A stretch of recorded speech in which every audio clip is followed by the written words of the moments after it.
What's up, guys? It's Phone Finds episode 75. Now, unfortunately, this is not going to be as interesting as the last episode because I don't have as much stuff to show and it's not nearly as unique, but on with the show. So, this is technically my only bin find, and it's this Canon PowerShot. I mean, you can see the model number right there, but if you can't read, it's SD1300IS. The IS stands for image stabilization, I found out. Pretty cool thing is I actually have a camera pretty similar to this. Like, when I was a kid, before I had a phone, I had a Canon PowerShot. I believe it was the ELPH135, and it looks quite a bit like this, but this is kind of older. This is from 2010, and that one was from like 2014 or 13. I don't know. I got it in 2014. I can't test this because I don't have a charger for it. It has a battery though, and I'm honestly sure it works. It's in pretty nice condition. Like I really didn't have to clean it much at all. It was not really dirty or anything. From what I've seen and like I've read and seen like with pictures taken on it, it's like a subpar camera from 2010. Like they can taste nice pictures, but like they can be kind of not too well focused. But I'm sure it's not a bad camera. If I can get it charger for it one day, I might mess around with it because I do have plenty of cameras from the bin that I can actually use, and I mess with them sometimes even though they're really old and the quality is not that great. As you can see, it's a 12 megapixel thing or lens. Like I said, I'm sure it works, but I just probably didn't want it anymore. And that was unfortunately the only thing in the bin. There was nothing else in there besides a crap ton of ink cards. And yes, I dug for a long time. That was the only worthwhile thing in there. There's nothing else in there, so trust me, I looked. Next find, this is actually not even a find. I was given this phone. Now, you may not know what the heck this thing is because it doesn't have a front plate for some reason, just because you can take it off. But I actually remember the model number of this dumb phone. It's a Sony Ericsson Z500A. Now, open it up. As you can see, yes, Sony Ericsson, and it's on singular. Again, can't test this because I don't have a charger for it. It has a battery. It probably works. I'm sure it does because these things usually last quite a while and they're pretty tough.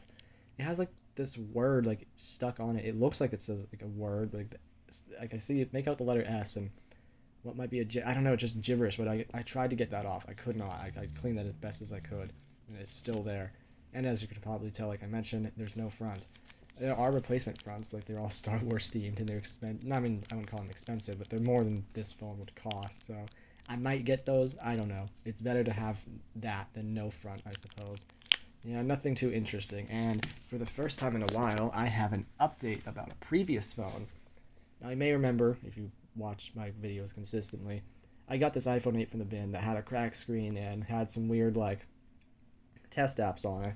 And this is that same iPhone 8, except as you can obviously tell, the screen has been replaced on it. So those cracks are gone. So this phone is looking pretty sweet now, since that was the only real problem with it. Like the back looks pretty much fine, and the only like real scuffing is like on the top, and it's nothing major. And even then, like you could probably hide it with a case. I'm trying to focus it, but it's not focusing. Oh freaking well, you get the point. That's just dirt. It was not much scuffing, but it's like all near the top, like I can see like right there.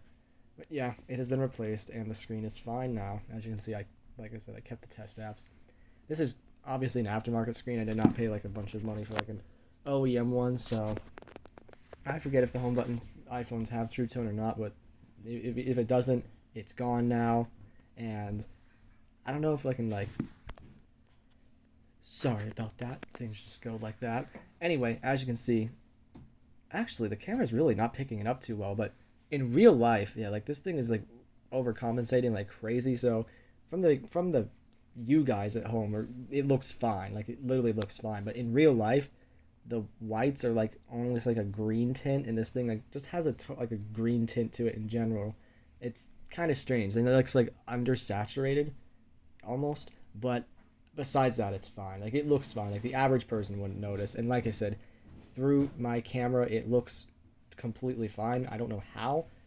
That's just interesting. Maybe the HDR is just making it look so much better than it really is. I don't know. I don't know how that stuff works, but yeah, that's really it. The thing is, the screen's been replaced and it looks nice, extra nice now. So that's nice. I mean, even my off phone that's in decent shape and is a good phone is now pretty much perfect. Like there's no reason to replace the frame on this because it's like not badly damaged enough to justify that. But yeah, that's all I really have to show, unfortunately, like, 'cause I just didn't find anything besides the camera. And I mean, the other thing, that's not a find. I'm happy about it either way, especially the iPhone 8 because that was, like I said, a good phone. But I hope that's it though. I hope you guys enjoyed.